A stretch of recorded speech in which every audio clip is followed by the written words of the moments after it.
మన దేశంలో ఇప్పుడు ఎల్‌పీజీ గ్యాస్ కొరత ఎందుకొస్తుంది? దీనివల్ల హోటల్స్, రెస్టారెంట్స్, హాస్టల్స్ అండ్ మన ఇంట్లో ఉన్న కిచెన్స్ పై ఎలాంటి ప్రభావం ఉంటుంది? అసలు ఈ టాపిక్ న్యూస్‌లో ఎందుకుందో కంప్లీట్ డీటెయిల్స్ ఈ వీడియోలో తెలుసుకుందాం. రీసెంట్‌గా మన ఇండియాలో ఎల్‌పీజీ గ్యాస్ కొరత ఉంది అని చెప్పి చాలా న్యూస్ ఆర్టికల్స్ వస్తూ ఉన్నాయి. అసలు ఎల్‌పీజీ అంటే ఏంటంటే లిక్విఫైడ్ పెట్రోలియం గ్యాస్. ఇది మనం కిచెన్ లో యూజ్ చేసే గ్యాస్. ఇప్పుడు ఇది న్యూస్ లో ఉండడానికి మేజర్ రీజన్ ఏంటంటే వెస్ట్ ఏషియాలో ఉన్న యుద్ధ పరిస్థితులే దీనికి కారణం. మనం కొన్ని ఫ్యాక్ట్స్ చూస్తున్నట్లయితే ఇండియాలో ప్రతి సంవత్సరం 31 మిలియన్ టన్స్ ఆఫ్ ఎల్‌పీజీ అవసరం పడుతుంది. అందులో ఓన్లీ 13 మిలియన్ టన్స్ మాత్రమే ఇండియాలో ప్రొడ్యూస్ చేస్తున్నాం.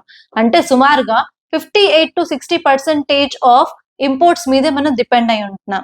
ఆ ఇంపోర్ట్స్ కూడా మన గల్ఫ్ కంట్రీస్ నుంచి వస్తాయి. For example Saudi Arabia, UAE, Qatar and Kuwait. ఇక్కడ ఒక ఇంపార్టెంట్ పాయింట్ ఏంటంటే మనం ఇంపోర్ట్ చేసుకునే గ్యాస్ 85-90% స్ట్రైట్ ఆఫ్ హార్మోస్ అనే సముద్ర మార్గం ద్వారా వస్తాయి. అండ్ ఈ ఏరియాలో ఉన్న ఇన్స్టెబిలిటీ వల్ల ఇక్కడ రవాణా ఆగిపోయింది. దాని వల్ల ఇప్పుడు చాలా నగరాలలో షార్టేజ్ ఆఫ్ ఎల్‌పీజీ అనేది చూస్తున్నాము.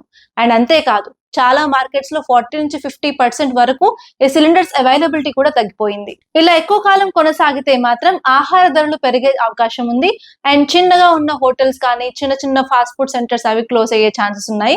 అంతేకాదు మన ఎకానమీ మీద చాలా పెద్ద ప్రభావం అనేది చూపిస్తుంది. ఈ సమస్యను ఎదుర్కోవడానికి సెంట్రల్ గవర్నమెంట్ కొన్ని స్టెప్స్ అయితే తీసుకుంది.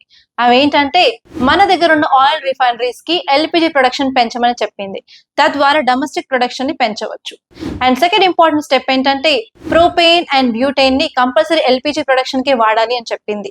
అండ్ నెక్స్ట్ వచ్చేసి కమర్షియల్ పర్పస్ కి కాకుండా హౌస్ హోల్డ్ పర్పస్ కి ఎక్కువ ప్రయారిటీ ఇవ్వాలని చెప్పింది. అలాగే గ్యాస్ నిల్వలు చేసి బ్లాక్ మార్కెటింగ్ ని తగ్గించడానికి ఎసెన్షియల్ కమోడిటీస్ యాక్ట్ 1955 తరపున కొన్ని స్టెప్స్ అయితే తీసుకుంటున్నారు.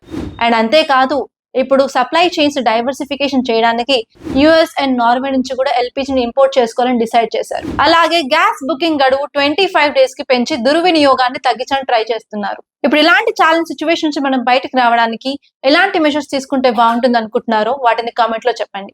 అండ్ ఇలాంటి మరిన్ని కరెంట్ అఫైర్స్ అప్డేట్స్ కోసం మన ఛానల్ సబ్స్క్రైబ్ చేసుకోండి.